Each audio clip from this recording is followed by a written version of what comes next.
ये class 10th chapter number 2 का ये सेकंड मतलब कि क्लास है। और सेकंड क्लास में अभी मतलब कि हम इसके पहले जो पढ़ चुके हैं ना कि अम्ल किसे कहते हैं, क्षार किसे कहते हैं, अम्लों के गुण क्या होते हैं, क्षारों के गुण क्या होते हैं, तो अम्ल क्षार की पहचान कैसे करते हैं, उसके लिए हमको अब अम्ल क्षार सूचक के बारे में पढ़ना है। Acid base indicator, acid base indicator. अम्ल क्षार सूचक क्या होते हैं? अम्ल क्षार सूचक वे पदार्थ हैं जिनका अम्लीय तथा क्षारीय विलयन में रंग भिन्न भिन्न होता है। सबसे पहले अम्ल क्षार जो सूचक होते हैं ना, या तो दुर्बल अम्ल होते हैं या दुर्बल क्षार होते हैं। पहली बात तो ये ध्यान से जान लीजिएगा। और दूसरी बात यह है कि ये जो सूचक होता है, सूचक की पहचान ये है कि अगर कोई अम्ल है तो अगर किसी अम्ल में उस सूचक को डाला जाए या सूचक में अम्ल को डाला जाए तो उसमें कलर अगर कुछ सपोज दैट मान लीजिए कलर आता है ए टाइप का कलर है, ए का मतलब कोई कलर लाल पीला हरा नीला मान लें, तो अगर उसी एसिड को अगर बेस में डाला जाएगा, मतलब उसी सूचक को अगर बेस में डाला जाएगा तो कलर चेंज हो जाएगा, मतलब कलर भी हो जाएगा। कहने का मतलब ये है कि अम्ल क्षार सूचक एक ऐसा पदार्थ है जिसका कलर अम्लीय विलयन में अलग होगा और क्षारीय विलयन में अलग होगा। तो ये डिफिनीशन है अम्ल क्षार सूचक की। अम्ल क्षार सूचक वे पदार्थ हैं जिनका अम्लीय तथा क्षारीय विलयन में रंग भिन्न भिन्न होता है, मतलब अम्लीय विलयन में अलग रंग होगा, क्षारीय विलयन में अलग रंग होगा। रंग परिवर्तन के द्वारा ये सूचक हमें बताते हैं कि कोई पदार्थ अम्ल है या क्षारक। अब उसको कलर हमको याद करना है, ये नहीं कि बस कलर देख के कि लाल हो गया तो ये अम्ल हो जाएगा, ये होगा तो क्षार हो जाएगा, नहीं। उसके लिए हमको एक टेबल मिलेगा, चार्ट, उसको याद करना पड़ेगा, ठीक है। सूचक कितने प्रकार के होते हैं? सूचक 3 प्रकार के होते हैं। सूचक के प्रकार, टाइप्स ऑफ इंडिकेटर्स, इंग्लिश लिख लीजिएगा, वैसे हमारा छूट जा रहा है ना। Types of indicators. सूचक 3 प्रकार के होते हैं। पहला है प्राकृतिक सूचक, नेचुरल इंडिकेटर्स। ये पौधों में पाए जाते हैं, मतलब नेचर का मतलब जानते हैं आप लोग, जिसमें मानव जीव मनुष्य का कोई हाथ नहीं होता है, डायरेक्ट ये नेचर से ही प्राप्त होते हैं। जैसे लिटमस, लाल पत्ता गोभी, हाइड्रेंजिया के पौधे, फूल, हाइड्रेंजिया पौधे का फूल होता है, हल्दी आदि। ये सब क्या हैं? प्राकृतिक सूचक के उदाहरण हैं। तो कभी कभी डायरेक्ट क्वेश्चन दे देगा कि हल्दी किस प्रकार का सूचक है, तो प्राकृतिक सूचक। लिटमस विलयन, लिटमस के बारे में थोड़ा सा जानेंगे। कभी कभी क्वेश्चन आता है ना, लिटमस विलयन का रंग कैसा होता है? तो लिटमस विलयन बैगनी रंग का रंजक होता है जो थैलोफाइटा समूह के लीचन लिखा है, लीकेन पौधे से निकलता है। बायोलॉजी में पढ़े होंगे, यह ना पढ़ लेंगे, अगर नहीं तो पूछ लेना बायोलॉजी। लीकेन एक पौधे का नाम है, वैसे हम तो लोग तो देखे तो नहीं है, लेकिन फिर भी बायो में ये आता होगा, पढ़ाते हैं लोग, तो सीधे हमको मतलब ये नहीं है क्या होता है, डायरेक्ट नाम याद करना है। लीचन पौधे से निकलता है, यह न तो अम्ल होता है और न ही क्षार। इस विलयन का उपयोग भी अम्ल क्षार की पहचान करने में किया जाता है। हल्दी के बारे में थोड़ा सा जानते हैं।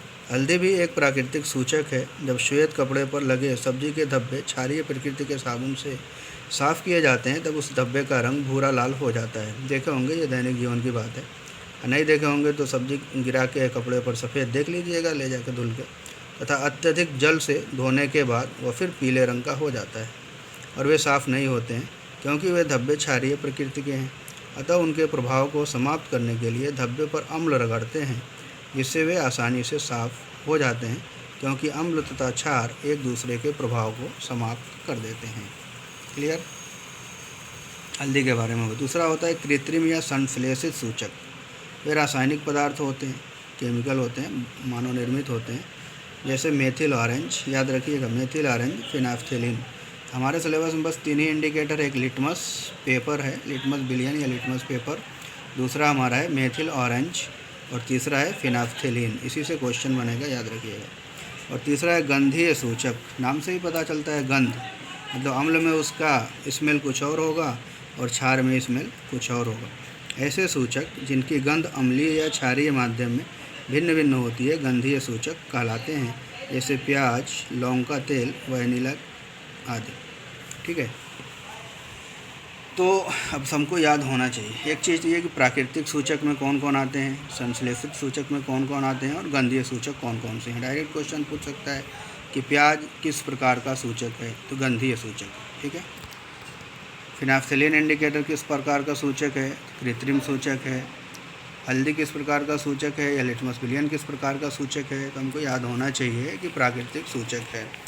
अब मेन चीज़ है ना ये चार्ट, ये बिल्कुल हमको याद होना चाहिए चार्ट। इस चार्ट में हम जो रेड से लिखे हुए हैं, रेड से चार्ट में जो रेड कलर का है 3 लिटमस, फिनाफ्थलीन और मेथिल ऑरेंज, इसको तो ज़रूर याद कर लीजिएगा, यहाँ से डायरेक्ट क्वेश्चन बनता है। तो अब देखते हैं हम। लिटमस एक में लिखा है सूचक, रंग या गंध में परिवर्तन अम्ल के साथ या अम्लीय विलयन में, रंग या गंध में परिवर्तन क्षारक के साथ या क्षारीय विलयन में। लाल पत्ता गोभी का रस, फल है लिटमस, इम्पॉर्टेंट है। लिटमस का अम्लीय विलयन में रंग क्या होता है, लाल, और क्षारीय विलयन में नीला होता है।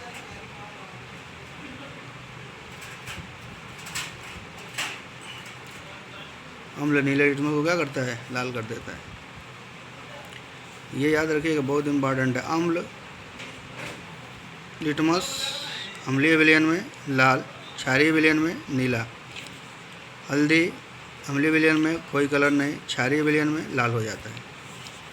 हाइड्रेंजिया के फूल का रस अम्ल में नीला, क्षार में गुलाबी। फिनाफ्थलीन इम्पॉर्टेंट, रंगहीन अम्लीय विलयन में, क्षारीय विलयन में गुलाबी या लाल। प्रेफरेंस गुलाबी को देंगे अगर दोनों दिया होगा तो। अगर सिर्फ एक दिया है तो या लाल दिया हो या गुलाबी दिया हो तो कोई दिक्कत नहीं, गुलाबी भी लिख सकते हैं, लाल भी लिख सकते हैं। मेथिल ऑरेंज गुलाबी या लाल, पीला, क्षार में पीला, अम्ल में गुलाबी या लाल। ये और ये वाला लाल वाला तीनों, लिटमस, फिनाफ्थलीन, मेथिल ऑरेंज, बिल्कुल याद कर लीजिएगा, बहुत ही इम्पॉर्टेंट। अगला है प्याज का रस, तीक्ष्ण गंध होती है, कोई गंध नहीं होती है। वैनिला समान गंध होती है, कोई गंध नहीं होती है। लौंग का तेल समान गंध होती है, कोई गंध नहीं होती। मेन मतलब हमको तीन ही से। लिटमस अम्लीय विलयन में रंग क्या होगा, लाल, क्षारीय विलयन में क्या होगा, नीला। फिनाफ्थलीन अम्लीय विलयन में रंगहीन, क्षारीय विलयन में गुलाबी या लाल। मेथिल ऑरेंज अम्लीय विलयन में गुलाबी या लाल, क्षारीय विलयन में पीला। क्लियर। अगला है हमारा क्रियाकलाप 2.1, बुक में भी है, यहाँ लिखे हुए हैं हम। हाइड्रोक्लोरिक अम्ल, सल्फ्यूरिक अम्ल, नाइट्रिक अम्ल, एसिटिक अम्ल, फार्मूला सबका है, देखिएगा ध्यान से। Sodium hydroxide, calcium hydroxide COH का whole twice, potassium hydroxide KOH, magnesium hydroxide MgOH का होल ट्वाइस, अमोनियम हाइड्रोक्साइड आदि के विलयन लाल लिटमस, नीले लिटमस, फिनाफ्थलीन तथा मेथिल ऑरेंज विलयन के साथ कैसे रंग परिवर्तन करते हैं, ध्यान से समझिएगा। अब हमको यहाँ पे ना सबसे बड़ी बात यह है कि हमको पहचानना है इसमें कौन अम्ल है और कौन क्षार है। चार्ट में सिर्फ अम्ल और क्षार के बारे में लिख दिए हैं। अब यहाँ पे आप लोगों को अलग अलग करके कौन अम्ल है कौन क्षार है सबको अलग अलग टॉपिक, सबका अलग अलग लिखना है। हाइड्रोक्लोरिक अम्ल लिख देना यहाँ पे, अब इसमें विलयन क्या होगा इसका। फिर इसके बाद से H2SO4 लिख देना यहाँ पे। फिर लाल लिटमस में कलर क्या होगा, नीले लिटमस में क्या कलर होगा, फिनाफ्थलीन के साथ क्या कलर होगा, और क्या बोलते हैं मेथिल ऑरेंज के साथ क्या कलर होगा। तो एक चार्ट आप लोग बनाइएगा। हम डायरेक्ट अम्ल और क्षार के बारे में लिख दिए। अम्ल होगा लाल लिटमस विलयन में लाल ही रहेगा, कोई भी अम्ल है तो लाल रहेगा। नीला लिटमस विलयन है तो लाल।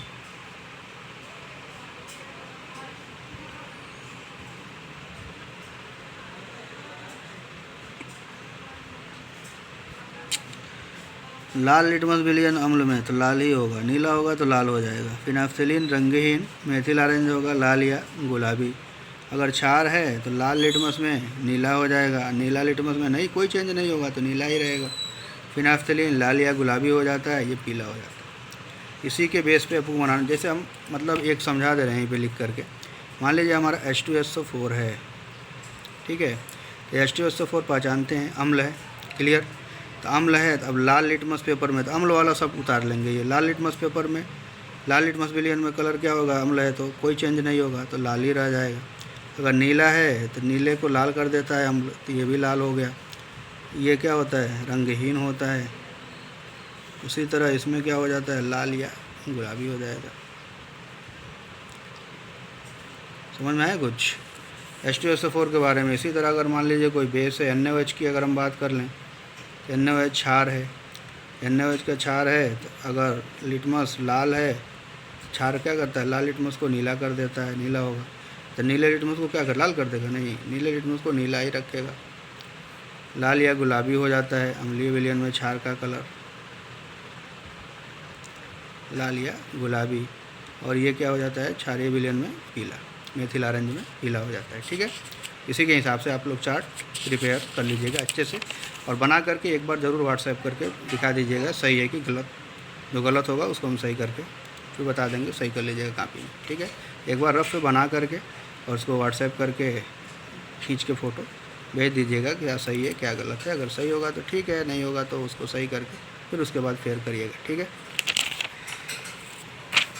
अगला है हमारा अम्ल और क्षारकों के रासायनिक गुणधर्म। अम्ल और क्षारकों की धातुओं के साथ अभिक्रिया। सक्रिय धातुएं जैसे जिंक, सोडियम, मैग्नीशियम आदि अम्लों से अभिक्रिया करके हाइड्रोजन गैस विस्थापित करती हैं तथा साथ ही लवण बनाती हैं।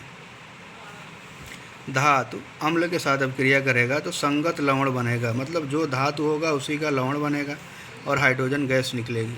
जैसे जिंक है Zn प्लस H2SO4। तो धातु क्या है? जिंक। तो जिंक धातु मतलब धनायन, इलेक्ट्रॉन त्याग करके धनायन बनाते थे। जिंक का सल्फेट, जिंक पॉजिटिव होता है तो सल्फेट इसका लेगा ZnSO4, ये संगत लवण प्लस हाइड्रोजन गैस। क्रियाकलाप 2.3 चित्र बनाना है 2.1 वाला।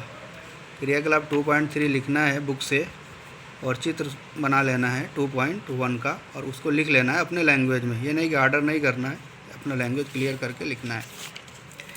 अगला है क्षारों के साथ अभिक्रिया। तो क्षार धातुओं से अभिक्रिया करके वही कंडीशन होता है, लवण बनाते हैं, हाइड्रोजन गैस मुक्त होती है। क्षार प्लस धातु, लवण plus hydrogen gas. 2NaOH plus Zn, Na2ZnO2 plus H2O। Sodium zincate बनता है, सोडियम जिंकेट।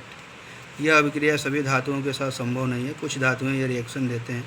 अगर हम पूछें जिंकेट आयन का फार्मूला क्या होगा, तो Na2ZnO2। तो जानते हैं ना सोडियम पर एक प्लस होता है, और तो कन्फर्म है कि यहाँ पे 2 आया हुआ है तो ZnO2 पर 2 माइनस होगा।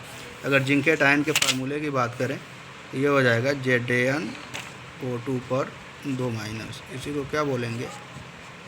Zincate ion. तो ये एक आयन वाला जो लिखा है ना उसमें ऐड कर लीजिएगा इसको, जिंकेट आयन। धातु कार्बोनेट या हाइड्रोजन कार्बोनेट के साथ अभिक्रिया। तो अम्ल धातु कार्बोनेट या हाइड्रोजन कार्बोनेट से अभिक्रिया करके संगत लवण, कार्बन डाइऑक्साइड और जल का निर्माण करते हैं। बहुत ही इम्पॉर्टेंट है, याद रख के रहिएगा और सॉल्व भी करिएगा अच्छे से। मतलब बहुत छोटी छोटी चीज़ें हैं और रिएक्शन इसमें से मैक्सिमम आप लोग इसके पहले भी पढ़ चुके हैं, लेकिन ये एप्लीकेशन पढ़ना है कि अगर धातु का कार्बोनेट है या धातु का बाइकार्बोनेट है, ये अम्ल से अभिक्रिया करेगा तो क्या बनाएगा। तो धातु कार्बोनेट या हाइड्रोजन कार्बोनेट प्लस अम्ल जब रिएक्शन होगा तो पहले बनेगा संगत लवण। जिस धातु का कार्बोनेट होगा उसी धातु का साल्ट बनेगा और उसके बाद कार्बन डाइऑक्साइड बनेगा, उसके बाद जल। Na2CO3 प्लस 2HCl क्या बनाएगा? 2NaCl plus CO2 plus H2O।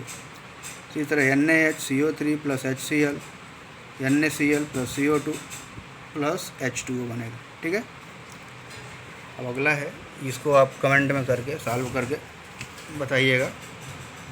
CaCO3 plus H2SO4 क्या बनेगा? CaCO3 प्लस HCl क्या बनेगा? बैलेंस भी करना है। CaHCO3 का whole twice plus H2SO4, CaHCO3 plus HCl यहाँ पे क्या बनेगा? तो ये बना करके साल दिखाइएगा और लिख के बताइएगा क्या होता है। इस अभिक्रिया में ना कार्बन डाइऑक्साइड निकलता है।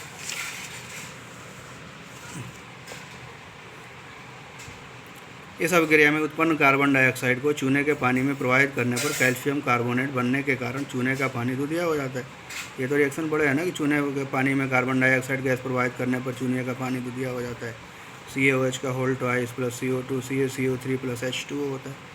अत्यधिक मात्रा में कार्बन डाइऑक्साइड प्रवाहित करने पर निम्न अभिक्रिया होती है, और बहुत ज़्यादा मात्रा में तो बाइकार्बोनेट बन जाता है। CaCO3 plus H2O plus CO2 CaHCO3 का whole twice, calcium bicarbonate, calcium hydrogen carbonate. CaHCO3 के बनने के कारण विलयन पुनः क्या हो जाता है? रंगहीन हो जाता है। चूना पत्थर, खड़िया अथवा संगमरमर कैल्शियम कार्बोनेट के विविध रूप हैं। और चूना पत्थर का फार्मूला पूछेगा तब भी CaCO3, खड़िया पूछेगा मतलब चाक का, तब भी CaCO3 होगा। संगमरमर का पूछेगा तब भी CaCO3 होगा। ठीक है, तो ये कंडीशन है हमारा और सारे रिएक्शंस हैं। तो उम्मीद करते हैं कि आप अच्छे से सॉल्व करके इसको बनाएंगे। वैसे हम ये वाला रिएक्शन इसके पहले वाले चैप्टर में भी लगभग सारे रिएक्शन आप पढ़ ही चुके हैं, लेकिन यहाँ पे भी इसी को पढ़ना है, लिखना है। और ये जो चारों रिएक्शन जो दिए हैं उसको कंप्लीट करके ज़रूर कमेंट करके बता दीजिएगा सही है कि गलत। और अच्छे से पढ़ाई करिए, फिर थोड़ा थोड़ा लिख रहे हैं, उसके बाद फिर धीरे से हमारा कंप्लीट हो जाएगा। और आराम से पढ़िए, समझ में नहीं आ रहा है तो पूछ सकते हैं।